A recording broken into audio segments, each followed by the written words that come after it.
We all have issues with plant tissues. Yes, plant tissue का topic ऐसा है जो अक्सर हमको समझता नहीं है, कंफ्यूजिंग लगता है। इसलिए बच्चों मैं आपका स्वागत करता हूँ इस चैनल पे जिसका नाम है Yoyo Bio. Myself doctor Vaibhav Awasthi. For today's class we are going to discuss the concept of the tissue system in detail. बच्चों, so far in our previous lectures what have we studied is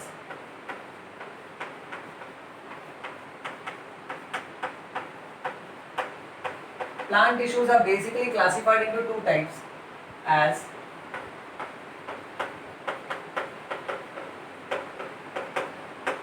meristematic tissue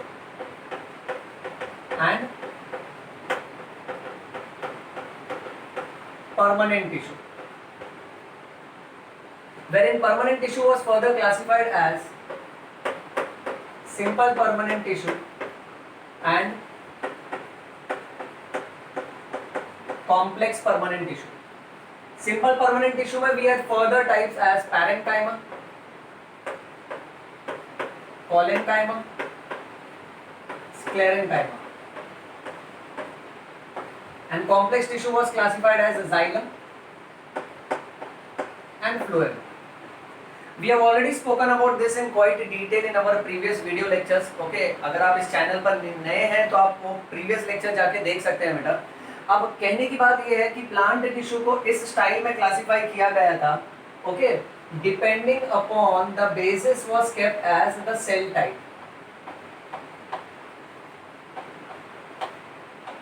यानी जिस तरह का cell है उसके हिसाब से tissues change हो रहे थे। अगर वो सेल कंटिन्यूअसली डिवाइड हो सकता है तो उसको हम मेरिस्टेमेटिक टिश्यू बोलते हैं। अगर वो सेल डिवाइड नहीं हो सकता है तो उसको हम लोग परमानेंट टिश्यू बोलते हैं। अगर वो सेल का सेल वॉल थिन है तो पैरेंकाइमा, इररेगुलरली थिक है तो कोलेनकाइमा, और डेड और रेगुलरली थिकेंड है तो स्क्लेरेनकाइमा। यानी सेल टाइप के आधार पे अब तक हमने प्लांट टिश्यूज को इतने अलग अलग टाइप में क्लासिफाई किया, पर अब बच्चों कहानी घूमने वाली है। Okay, right, the concept is taking turn now. Now what we are going to discuss is plant tissues are further classified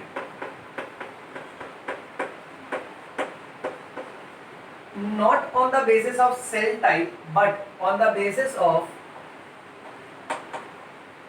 structure and location. So on the basis of structure and location, plant tissues are further classified into three types. First type is called as epidermal tissue. Second type is called as ground tissue, and the third type is called as vascular tissue. Ground tissue is also called as fundamental tissue, and vascular tissue is also called as conducting tissue. Okay, so अब तक हमने जो देखा था that was plant tissues classified on the basis of cell type, but now what we are going to talk about is plant tissues classified on the basis of structure and location. So on the basis of structure and location beta, what you find is epidermal tissue, ground or fundamental tissue, and vascular or conducting tissue. अब ये tissue कहाँ पर होते हैं उसके लिए let us imagine one diagram. Let us imagine a plant beta. Okay, so let's say suppose for example this is the ground level and here we have one stem with a leaf.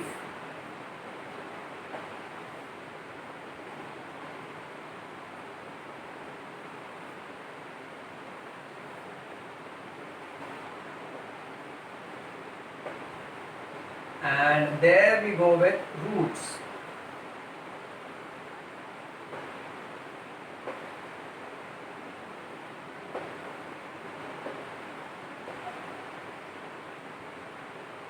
Okay, now बेटा suppose for example अगर हम लोग ये leaf को यहां से cut करें इस तरह से, सो moment if I cut this leaf like this, okay, what I get is two parts.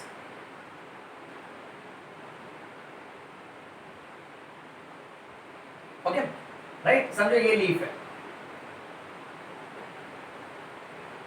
You cut it like this. So you will get two parts, of which one part का cut end. Okay, we are drawing on this side बेटा.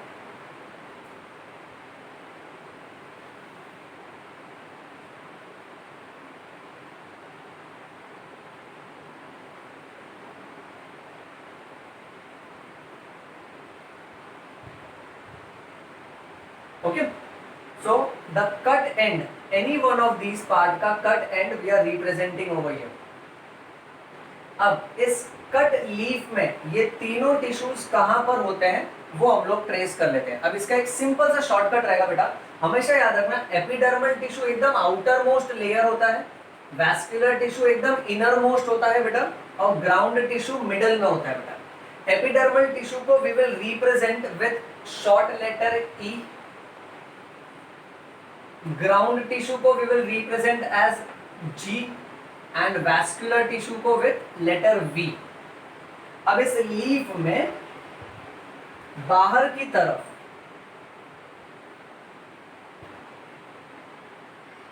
This yellow वाला layer बेटा,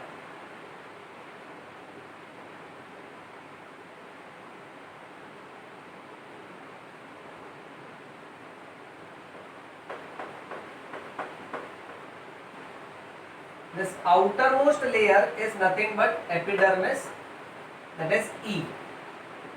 Then exactly at the center here we have the innermost layer, that is vascular tissue V. अब देख बेटा ध्यान से, this was epidermis and even this is epidermis, this full. In proper language we call it as upper epidermis, and this is the lower epidermis.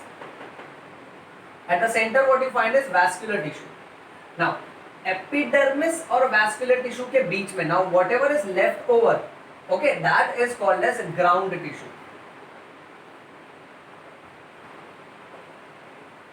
Representing it with the symbol G, and we will show it that this is nothing but this is the cut end of the leaf, जिसको हम लोग ने zoom करके represent किए. वैसे ही बेटा अगर सोच, स्टेम को अगर हम लोग ये लेवल पे कट करते हैं,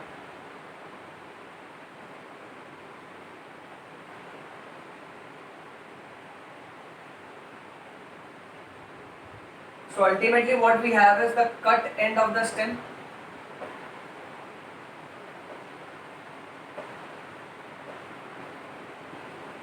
और ये cut end of the stem को अगर हम लोग जूम करके यहां रिप्रेजेंट करें,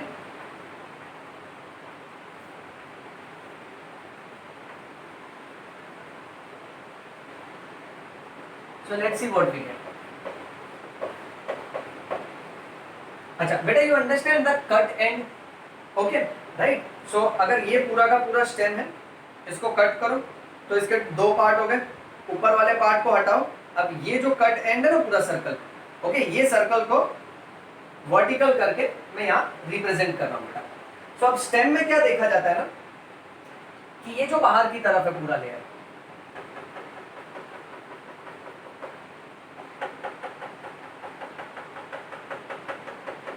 okay, this layer is epidermis, that is E.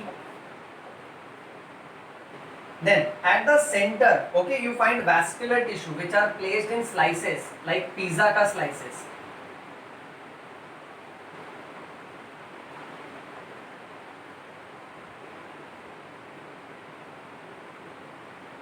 So ये जो लेयर है ना एकदम सेंटर में बेटा, this is the vascular tissue. और एपिडर्मिस और वैस्कुलर टिश्यू के बीच में जो बचा ना, that is called as the ground tissue. Now the same thing we will represent for the root. समझो फॉर एग्जाम्पल इस वाले रूट को हमने यहां से कट किया बेटा,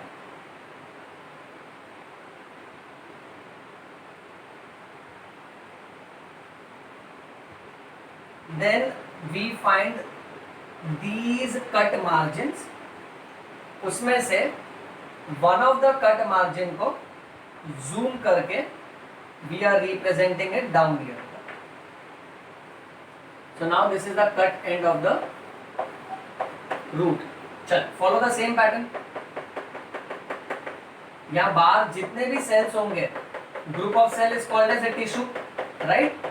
So all these cells will constitute the epidermal tissue. So this will represent the epidermal tissue. Okay. Then at the center we will have vascular tissue. Roots में vascular tissue का shape थोड़ा अलग है बेटा. Okay. That I will discuss in my upcoming lecture when we will talk only about anatomy of root. So at the center what we have, this part entire is the vascular tissue beta. Okay, and this layer which is left outside, okay, this is called as the ground tissue, and centermost what we have is vascular tissue. इतना समझा बेटा? Okay, I'll explain this with simple example. बेटा ये जो stem है ना, okay, imagine ये glass, okay, this is nothing but this is a cylindrical stem. अब ये stem को अगर मैं यहाँ से कट कर दूं, so कट करने के बाद, okay, ये जो पूरा का पूरा है ना, now this is the cut end, which we are representing on board. अब इस cut end में ये stem के है ना 3 layer है बेटा, which you will have to check in the side view. अब ये 3 layer में से ये जो बाहर वाले cells हैं, okay, these cells they are constituting the tissue which is called as epidermal tissue. So this is epidermal tissue. Innermost is vascular tissue. और फिर बीच में जो है ना वो पूरा का पूरा ग्राउंड टिश्यू. अच्छा, ग्राउंड टिश्यू में एक सिंगल लेयर नहीं है बेटा, उसमें बहुत सारे लेयर्स आते हैं. उसमें you have endodermis, you have cortex, you have pericycle, which I am going to discuss in my upcoming video. But for now you just have to remember कि चाहे वो लीफ हो या स्टेम हो या रूट हो, सेम एग्जांपल रूट में भी ले ले बेटा तू. ओके, लेट अस से सपोज फॉर एग्जांपल रूट का 1 section, second section. So let's say this is the section. Okay, और रूट को हमने कट किया यहाँ से. अच्छा, कट करने के बाद उसके कट सरफेस को हम लोग देख रहे हैं. तो कट सरफेस को हम लोग देख रहे हैं तो क्या देख रहे हैं? ये स्टार शेप अंदर, ये पूरा का पूरा इसका वैस्कुलर टिश्यू है. ओके, उसके बाद नेक्स्ट ये जो लेयर है this is the ground tissue बेटा. ओके, और फिर एकदम लास्ट वाला this entire section. Okay, this is nothing but the epidermal tissue. Understood this much? So this is what you are supposed to know. Now here we are classifying plant tissues based on structure and location. That is what you are supposed to remember बेटा. Okay, चलो moving on. Next, अब ये तीनों में से we will target one tissue in detail. So let us begin first with the epidermal tissue.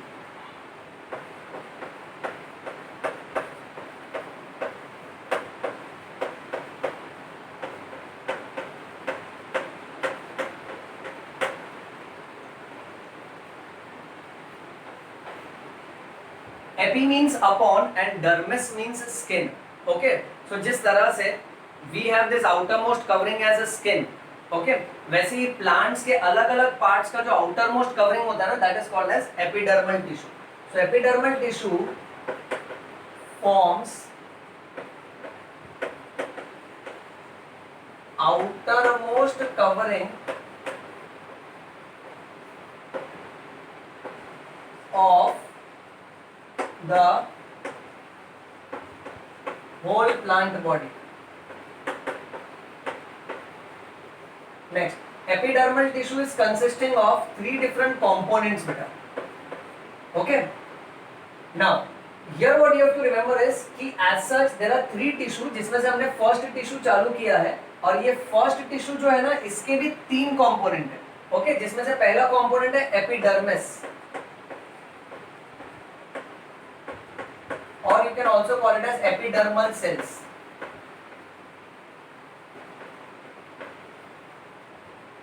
Then second component is epidermal appendages.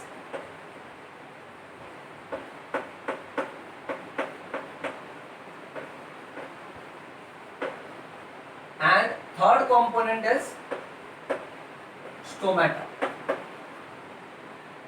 of which let us start with the first component, that is epidermis. Epidermis, first point that we are supposed to remember is it is the outermost layer.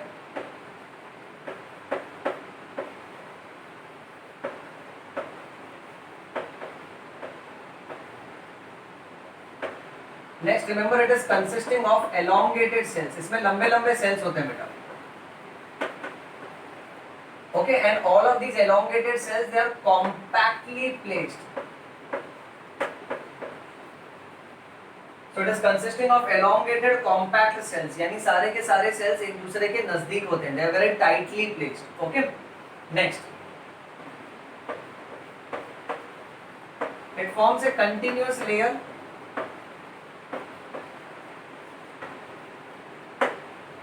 Okay, epidermis का है ना, sales के बाद sales ऐसे continuous covering होता है पूरे plant पे बेटा, एक्सेप्ट लीफ जिसमें छोटे छोटे ओपनिंग आ जाते हैं बीच बीच में, जिसको हम लोग स्टोमेटा बोलते हैं, एक्सेप्ट स्टेम जिसपे छोटे छोटे ओपनिंग होते हैं, जिसको हम लोग लेंटिसेल्स बोलते हैं.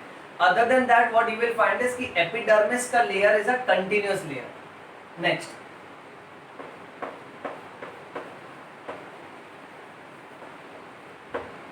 it is a single layered, remember beta, okay, and it is consisting of parenchymal cells.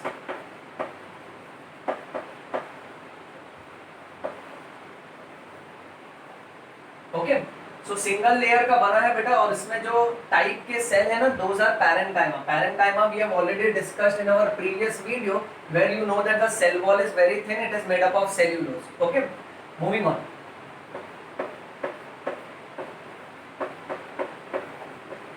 Epidermis shows a waxy covering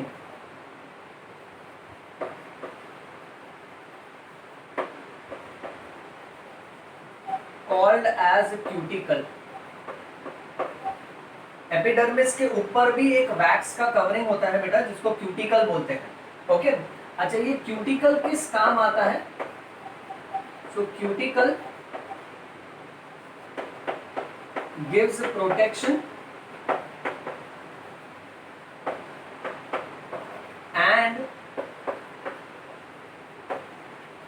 prevents water loss of transpiration.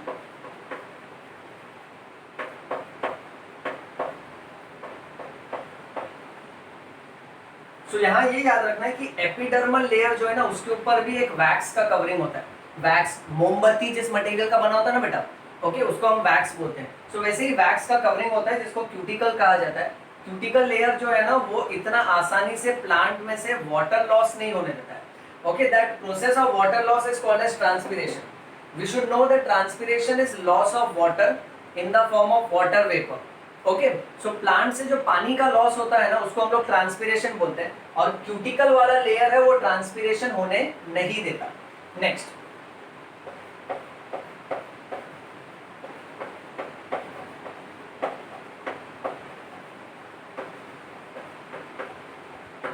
Cuticle is absent in roots. अब यहां पे ना बेटा एक छोटा सा लॉजिक लगा. ये देख, let's say suppose for example this is the ground level. Okay, root, stem. Now the point is water loss takes place because of sun. तो सन क्या करेगा ना, पानी खींचेगा from the aerial parts of the plant, यानी that part which is exposed to air. Do you think that sun will pull water from roots? No, because roots are beneath the ground, जमीन के नीचे है ना, इसीलिए ऊपर के जो सारे हिस्से है ना, वहां पर जहां जहां पर एपिडर्मल टिश्यू होगा, यानी स्टेम में और लीफ में, उनके एपिडर्मल टिश्यू में क्यूटिकल मिलेगा बेटा. Cuticle is present, whereas root में से तो वाटर लॉस होगा नहीं, इसलिए cuticle is absent in root. यानी देखो बच्चों, बायो में कैसा होता है ना कि what is the information that is not important, why is the information that is important. यानी cuticle is absent in root, that is the information, ये तो टेक्स्ट बुक में दिया है बेटा, but why is that information, ऐसा क्यों है, वो मैकेनिज्म अगर कॉन्सेप्ट्स में समझ गया ना तो बायो तुम्हारे लिए एक बहुत इंटरेस्टिंग सब्जेक्ट रह जाएगा। सो रूट्स में सिर्फ वाटर लॉस तो होने वाला नहीं है, that is why cuticle is absent in root, ये याद रखने का। Moving on next,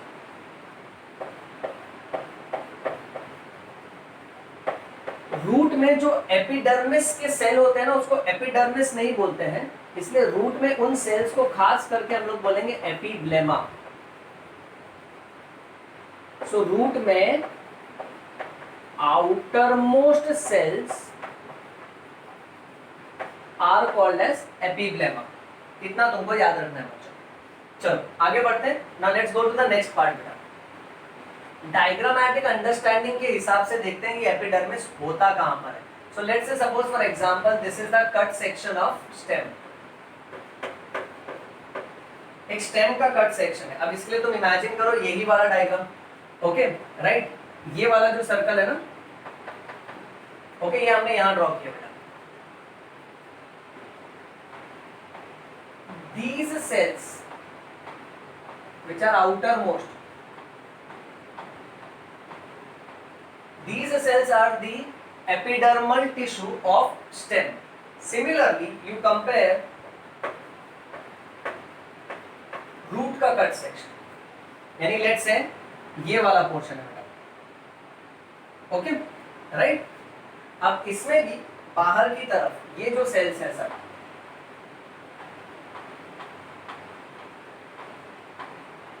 this is the epidermal tissue, but here what we have to remember is कि root में we will call it as epiblema, it is also called as a piliferous layer which I will be teaching you in advanced lecture. For now we are just sticking to what is given in textbook beta, okay. So root में it is called as epiblema, stem में these are the epidermal layers, then coming to leaf। अब leaf में कैसा है ना बेटा, same cut section वाला ये वाला पार्ट। सो ये जो बाउंड्री है पूरा का पूरा, उसके अंदर जो सेल्स हैं, ओके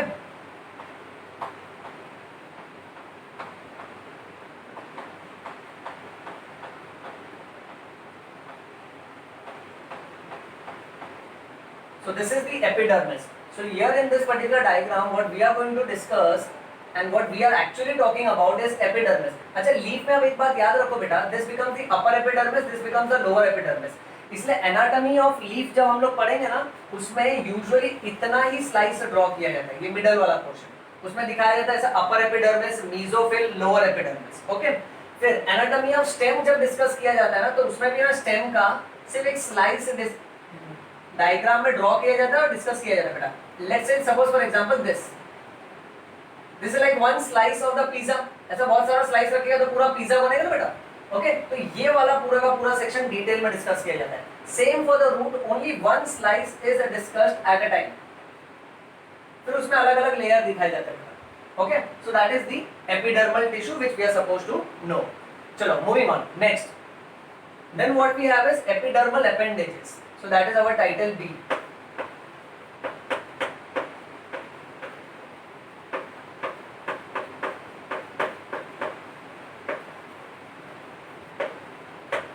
अब ह्यूमन बॉडी और एनिमल्स में कैसे बोलते हैं अपेंडेजेस, हमारे इसमें अपेंडेजेस मतलब क्या, हैंड्स एंड लेग्स, यानी मेन एक्सेस से जो भी डिविएशन बाहर निकले, जो भी प्रोजेक्शन बाहर निकले उसको हम लोग अपेंडेजेस बोलते हैं।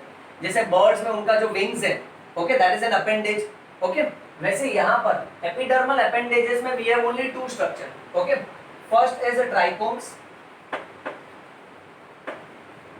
And second is root hair. अब यहाँ ध्यान से देख, ट्राइकोम्स का मतलब क्या होता है मालूम है, ये सारे स्टेम के एपिडर्मल सेल से हेयर लाइक स्ट्रक्चर निकलता है बेटा।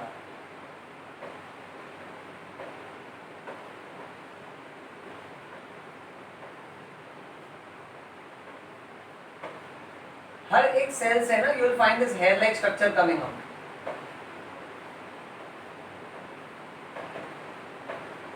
These are called as the trichomes. Okay. Similarly बेटा रूट हेयर क्या है ना, रूट में जो एपिब्लेमा है उसमें से you will find hair like structure coming out. So these are called as root hair. Now the thing is, we need to understand the difference between trichome and root hair in detail. So यहाँ पे ये याद रखना है कि trichomes किस में से निकलता है बेटा? Trichomes are present in stem, okay, and root hair you will find in root. This is the first basic point beta. Trichomes are multicellular and root hairs are unicellular. Trichomes, they can be branched or unbranched. One more extra point you can remember is trichomes, they can be soft or it can be stiff.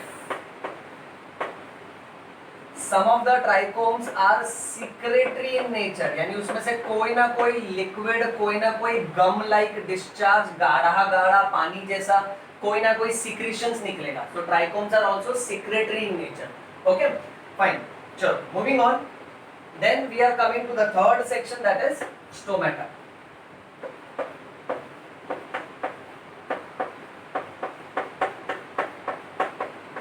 Stomata, these are small openings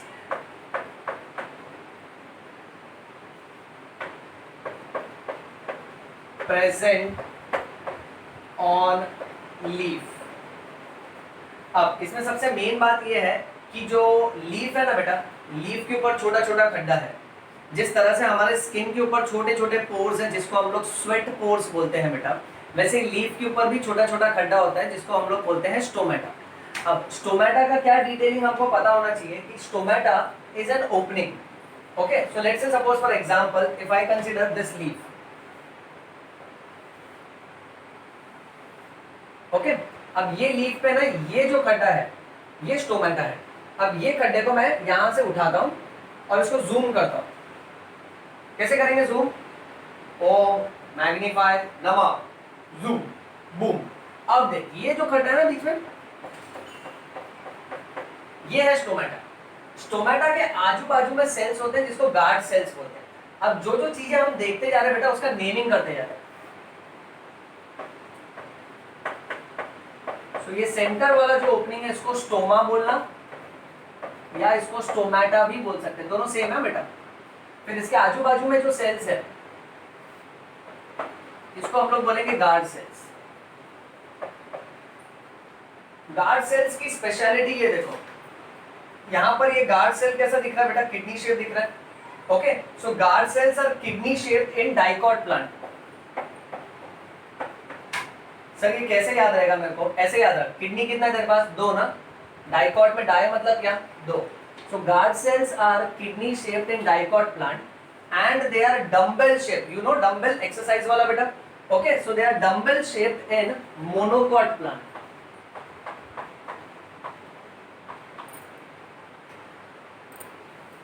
okay fine. अच्छा, दूसरी बात ये है बेटा कि जो guard cells है ना उसमें उसका इनर मार्जिन, ये देख, इनर मार्जिन इज थिक. मैं तेरे को कलर करके दिखाता हूं. ये वाला जो मार्जिन है ना ये मोटा है और फिर उसका आउटर मार्जिन पतला है. ये देख, ये वाला पतले का पतला है. वैसे ही यहां पे इस वाले गार्ड सेल का inner margin is thick whereas the outer margin is thin. So इसका भी नेमिंग हम लोग करके रखते हैं बेटा. So this is the inner thick wall, right बेटा? And this is outer thin wall. Next, very importantly remember, guard cells के अंदर बहुत सारा क्लोरोप्लास्ट होता है बेटा. So I am writing C over here. Chloroplast यानी वो फोटोसिंथेसिस कर सकता है. ये भी गार्ड सेल्स है तो इसके अंदर भी सी लिख के रखते हैं. इसके पास क्लोरोप्लास्ट है बेटा बहुत सारा. Okay right. अच्छा, साइड बाय साइड इसका भी नेमिंग कर दें। दो गार्ड सेल्स के बीच में जो खड्डा है उस खड्डे को हम लोग बोल रहे हैं स्टोमा, ऑल्सो स्टोमेटा, राइट। ये डंबल शेप जैसा जो है वो है guard cells.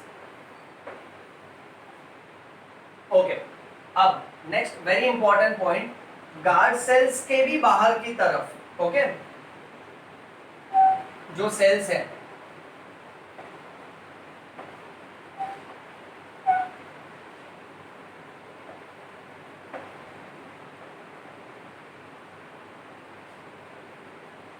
these cells are called as subsidiary cells,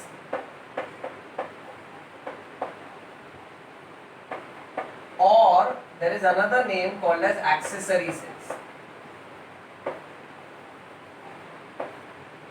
तो ये भी तुमको याद रखना है बेटा। सेम यहां पर हम लोग ड्रॉ कर लें, इस गार्ड सेल के आजू बाजू में जो सेल्स हैं। अब तेरे को है ना नीट एग्जाम में ये आ सकता है बेटा डायग्राम के पैटर्न में।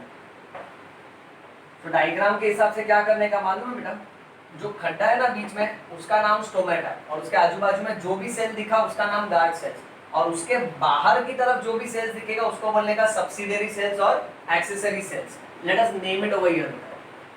So these are subsidiary or accessory cells, right?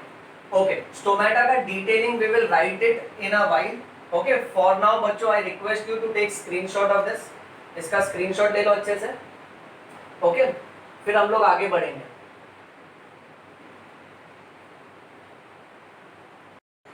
अच्छा, कंटिन्यू करें बच्चों। सो अभी हमने लास्ट डायग्राम कौन सा देखा था, stomata.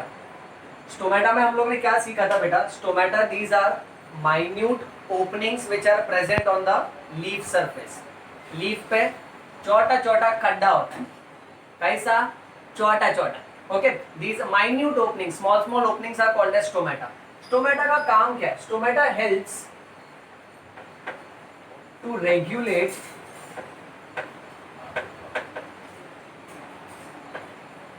Gas exchange and water loss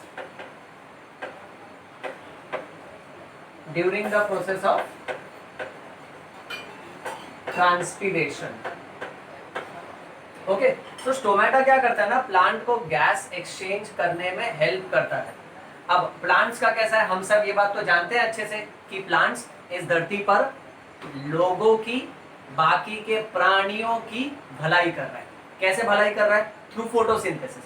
photosynthesis में क्या करता है, कार्बन डाइऑक्साइड लेता है गंदा गैस और ऑक्सीजन देता है अच्छा गैस। तो प्लांट्स इस धरती पर भलाई कर रहा है, कर्म कर रहा है।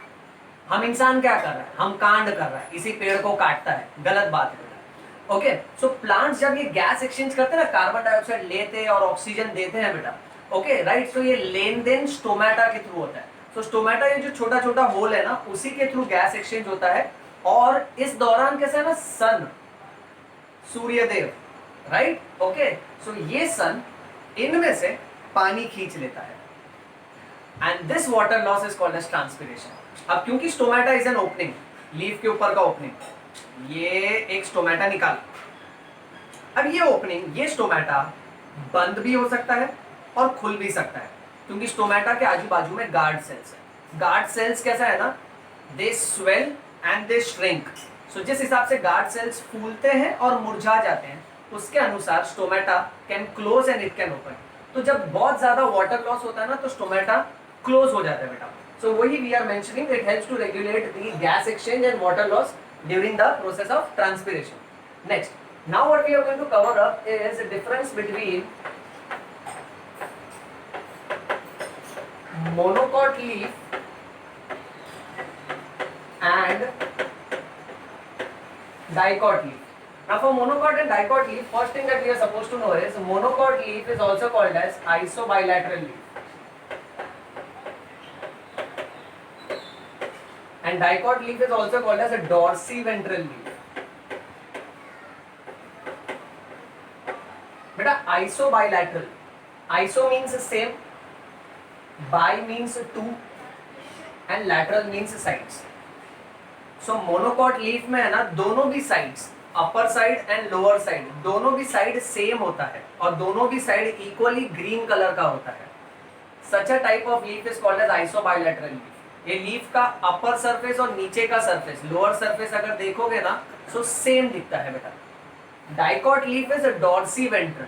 डॉर्सीवेंट्रल लीफ का मतलब इसका डॉर्सल सरफेस और वेंट्रल सरफेस अलग अलग दिखता है बेटा. Okay, so they are not same. अच्छा, next point that we are supposed to know is monocot leaf has equal stomata on upper and lower surface.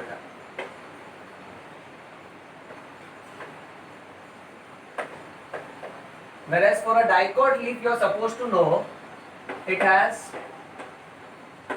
more number of stomata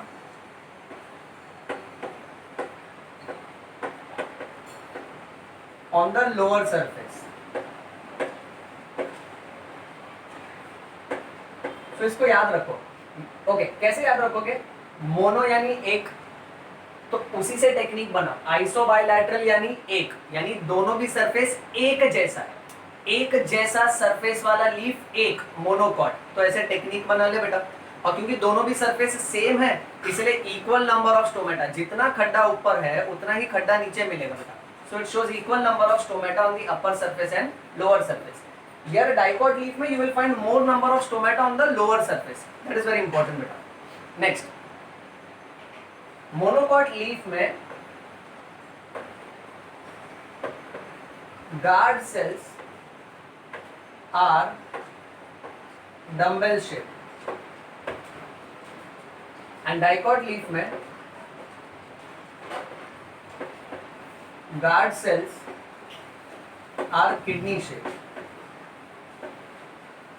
अब इसका technique कैसा discuss किया था बेटा हम लोग ने? किडनी कितना है तेरे पास? दो. डाइकॉट में डाई मतलब क्या? दो, right? Okay, so dicot kidney shape, monocot dumbbell shape. एकदम सिंपल सा बेसिक है, याद रखने का. अच्छा, लास्ट पॉइंट बेटा, stomata plus guard cells plus subsidiary sales.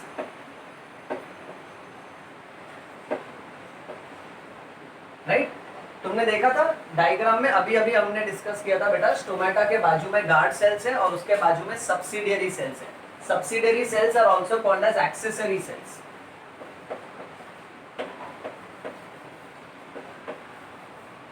अब ये सबको मिलाकर साथ में हम लोग बोलेंगे स्टोमेटल अपैरेटस.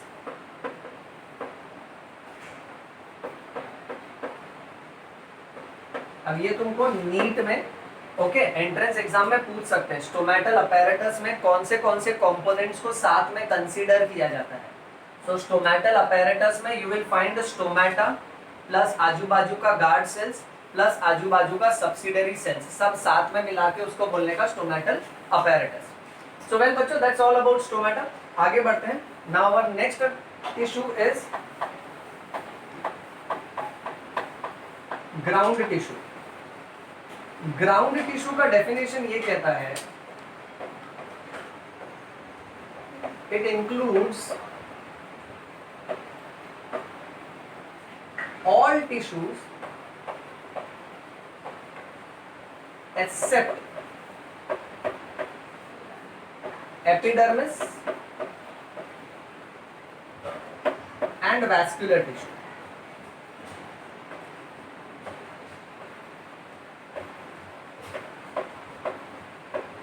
So चाहे स्टेम हो या रूट हो या लीफ हो, ओके राइट, इन सब में एकदम बाहर वाले लेयर को हम लोग एपिडर्मिस बोलते हैं और एकदम अंदर की तरफ जो सेल्स का लेयर है उसको हम लोग वैस्कुलर टिश्यू बोलते हैं.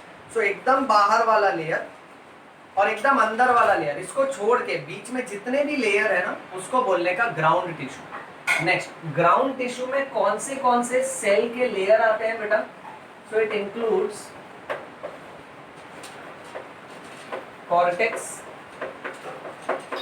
it includes pericycle, it includes medullary rays,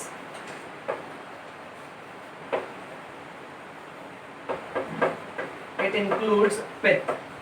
okay, अब एक्चुअली कैसा होता है मालूम है? You just imagine, suppose for example stem, ये गोल स्टेम है बेटा, ओके राइट, या फिर रूट इमेजिन करो, स्टेम और रूट जो एकदम सिलेंड्रिकल होता है, ऐसा गोल लंबा, ओके राइट। अब हम लोग एक ब्लेड से ना लेयर बाय लेयर इसको काटते हैं, तो मैं मेरी तरफ से इसको खड़ा खड़ा काट रहा हूं,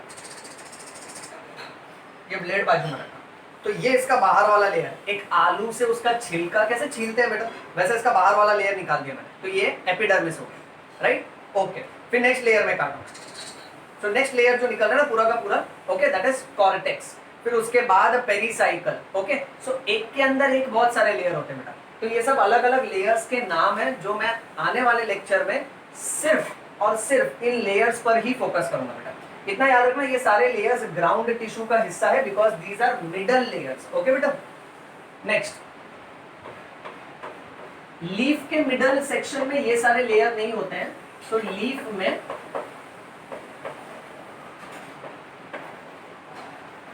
middle layer is called mesophyll. तो लीफ में जो मिडल लेयर होता है बेटा उसको मीजोफिल बोलते हैं। Next, mesophyll contains chloroplast.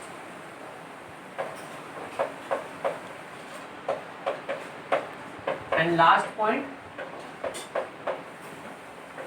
Mesophyll forms ground tissue. So it forms ground tissue in leaf.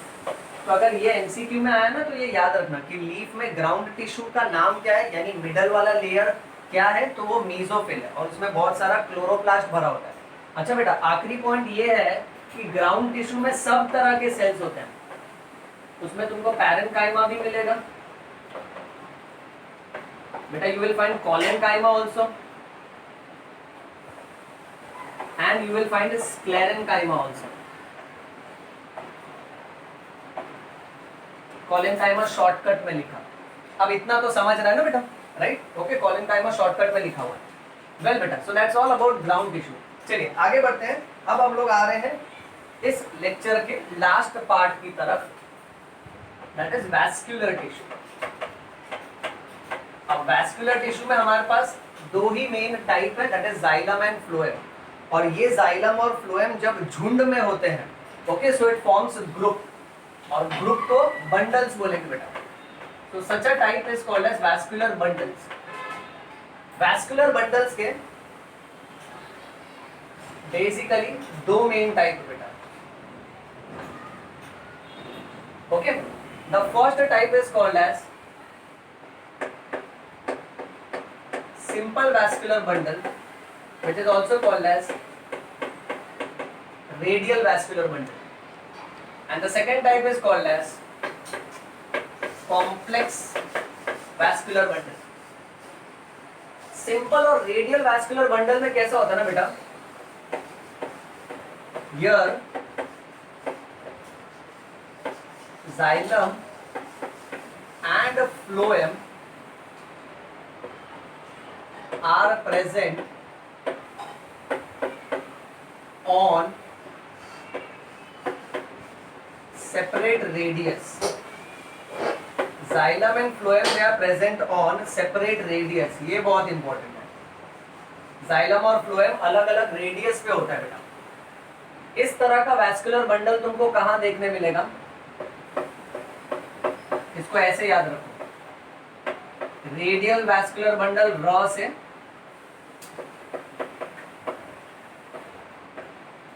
Radial vascular bundle is found in roots, so roots भी र से, र okay. So radial vascular bundle is found in roots. अब इसमें let's say suppose this is the cut section of the stem. अब यहां पर let's say बेटा ये वाला shape let us represent this is xylem. ये रहा जाइलम. देखते हैं बेटा ध्यान से. ओके. फिर ये है फ्लोएम, फ्लोएम, फ्लोएम और फ्लोएम. अच्छा, अब कैसा होता है मालूम है, हर सर्कल में राइट लेट्स से ये एक रेडियस हुआ बेटा. अब इस रेडियस पे एक ही वैस्कुलर बंडल है, या तो जाइलम या तो फ्लोएम. ये दूसरा रेडियस हुआ. ओके. सो एक रेडियस पे जाइलम था, अब दूसरे रेडियस पे फ्लोएम है. फिर इस वाले रेडियस पे जाइलम है, अब इस वाले रेडियस पे फ्लोएम, फिर जाइलम, फिर फ्लोएम, फिर जाइलम, फिर फ्लोएम. ऑल्टरनेटली है ना बेटा. So xylem and phloem they are present on separate radius. अच्छा, अब इसको इमेजिन कैसे करना है मालूम है. लेट्स से सपोज ये स्टेम है बेटा पूरा गोल वाला, 3 डायमेंशनल, 3D या 3D सोचने का बेटा. Okay right. अब ये स्टेम को है ना मैंने यहां से कट कर दिया. कट करने के बाद उसके 2 पार्ट्स हो जाएंगे राइट. तो ये उसका कट एंड है सर्कल. अब वैसे इमेजिन करो ये रूट है जो जमीन के नीचे जा रहा है. वो रूट को मैंने कट किया. कट करने के बाद वो रूट के 2 पार्ट हो गए. तो ये उसका सर्कल है और यहाँ से पतला हो रहा है. तो इस सर्कल को अगर मैं ऊपर से देखूंगा तो इस पे मेरे को जाइलम और फ्लोएम ऑल्टरनेटली मिलेगा. So this is the cut section of root which shows presence of radial vascular bundle. ऐसे ही स्टेम का कट सेक्शन देखते हैं बेटा. ठीक है. Complex vascular bundle is further divided into number 1 conjoint collateral vascular bundle. Conjoint collateral vascular bundle में कैसा होता है ना कि यहां पे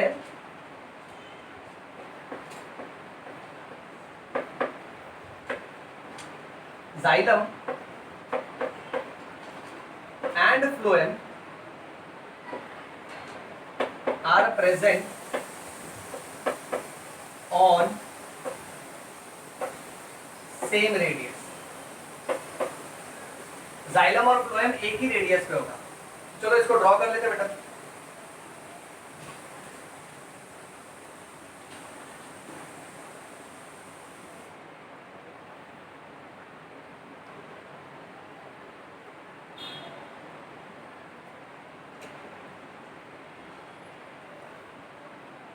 तो लेट्स से यहां पर जाइलम है और यहां पर फ्लोएम. ओके. अच्छा, अब कंजॉइंट कोलैटरल में जाइलम और phloem they are present on the same radius. अब बात ऐसी है बेटा कि इसमें ना अपने को 2 टाइप मिलते हैं. Okay, which is called as conjoint collateral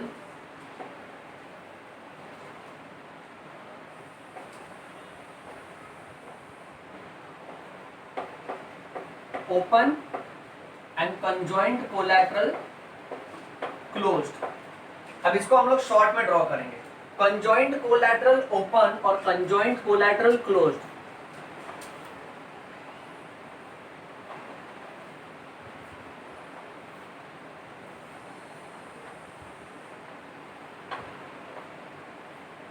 अभी इधर देख बेटा.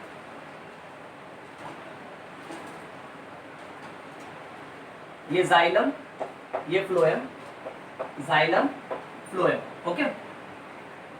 यहां पर ओपन वाले में what you see is presence of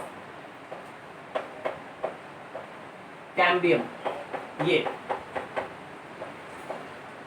सो अगर उनके बीच में कैम्बियम हुआ तो उसको ओपन बोलने का, और अगर कैम्बियम नहीं हुआ जैसे कि हम लोग यहां देख सकते हैं देयर इज नो कैम्बियम. अगर कैम्बियम नहीं हुआ तो क्लोज्ड बोलने का. अच्छा बेटा, कैम्बियम क्या होता है हमने हमारे स्टार्टिंग की वीडियो में देखा था. Cambium is lateral meristematic tissue. Meristematic tissue यानी they have ability to divide. So यहाँ पर जो सेल्स हैं ओके राइट, अब ये जब डिवाइड होंगे ना तो ये और जाइलम बनाएंगे. सो ये जाइलम जो शुरुआत से उसको प्राइमरी जाइलम बोलते हैं. कैम्बियम के सेल से डिवाइड होके सेकेंडरी जाइलम बनाएंगे और वही कैम्बियम के सेल्स डिवाइड होके यहाँ पर सेकेंडरी फ्लोएम बनाएंगे, और जो फ्लोएम शुरुआत से उसको प्राइमरी फ्लोएम बोलते हैं। ये प्राइमरी सेकेंडरी का पूरा झमेला है ना, एक अलग ही लेक्चर में मैं टैकल करने वाला हूँ, और उसका वीडियो मैं जल्दी डाल दूंगा बेटा। ओके, फिलहाल के लिए इतना याद रखो, they are called as open because they have cambium, and why the title comes as open because they are open for division. Okay, they are open for division. The cells, they are ready to divide, and they are closed for division. That means they will not divide because cambium is absent. Okay. अच्छा, अब इसको imagine कैसे करने का? As conjoined collateral. Conjoined collateral में कैसा है ना, xylem and phloem are present on the same radius. So let's say suppose for example,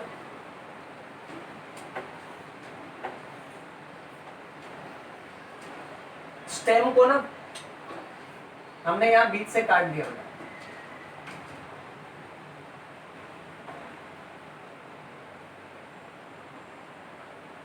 ठीक है। अच्छा, अब काटने के बाद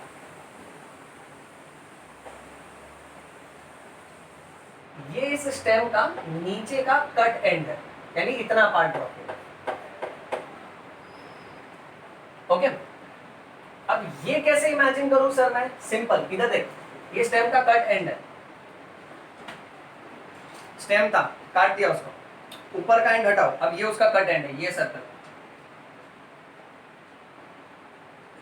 अब बहुत इजी है, इमेजिन पिज्जा, पिज्जा खाएगा, पिज्जा का स्लाइस है, खाने का नहीं, ये लकड़े का पिज्जा है। ओके, स्टेम की बात कर रहा है बेटा, खाने पे ध्यान मत दो, कॉन्सेप्ट पे ध्यान दो बेटा। अब पिज्जा का स्लाइस है, इसका मतलब क्या, ये सर्कल को तुम इमेजिन करो कि ये पिज्जा की तरह है। अब ये पिज्जा का अगर मैं इतना स्लाइस काट के निकाल दूं बाहर, तो ये वाला स्लाइस यहाँ रखे ना। अभी तू मन में सोच, ऐसा ही एक टुकड़ा यहाँ भी होगा, ऐसे एक टुकड़ा यहाँ भी होगा, यहाँ भी होगा, और ऐसा पूरा घूम घूम के गोल हो जाएगा ना बेटा, राइट।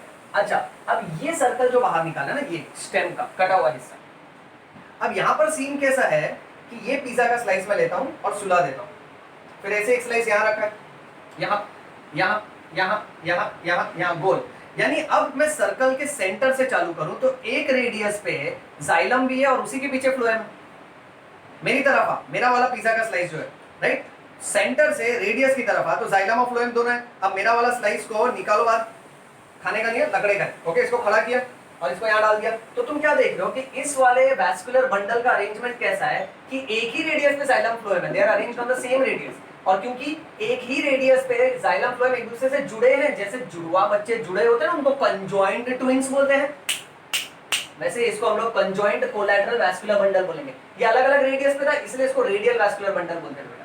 ठीक है, चलिए आगे बढ़ते हैं। फिर नेक्स्ट जो है that is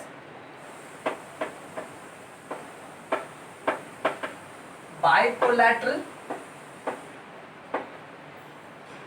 vascular bundle.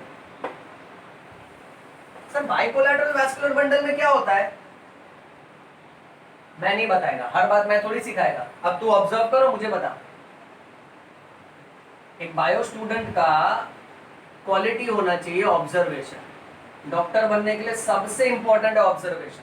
Patient को देखकर ही पता चल जाना चाहिए कि इसको किस तरह का कंप्लेन होगा, एक्सट्रीमली इंपॉर्टेंट। ओके, आने वाले मेडिकल लेक्चर्स में, when I upload more videos on medical practice, I will tell you about it. If the patient comes with thick dressing, you should understand that patient feels chilly, patient feels cold, right? Okay, if the patient comes with, let's say suppose for example, a limping gait, you should understand joint problem. Observation, छोटी छोटी बात है, बहुत जरूरी होती है बेटा। Okay, अब वैसे तुम सीखना चालू करो। Conjoined कोलैटरल तुमने देख लिया, अब बाइकोलैटरल में what you have to observe is this.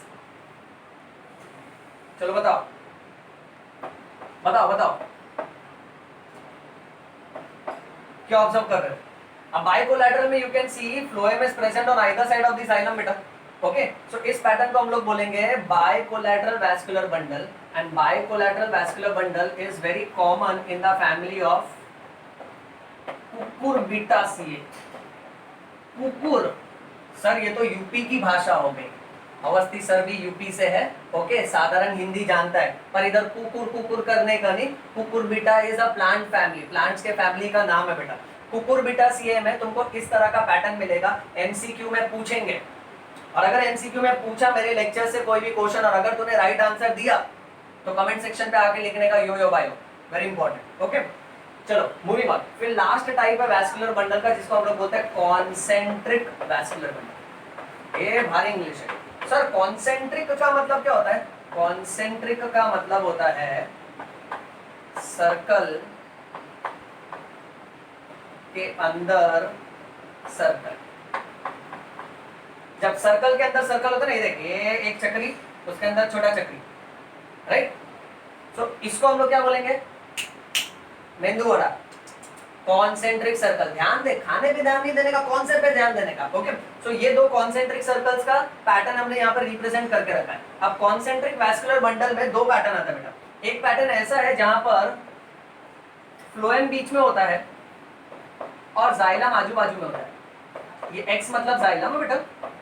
और एक पैटर्न ऐसा है जहां पर जाइलम बीच में है और फ्लोएम आजू बाजू में होता है। अब ये वाला जो पैटर्न है जहां फ्लोएम बीच में, इसको हम लोग बोलेंगे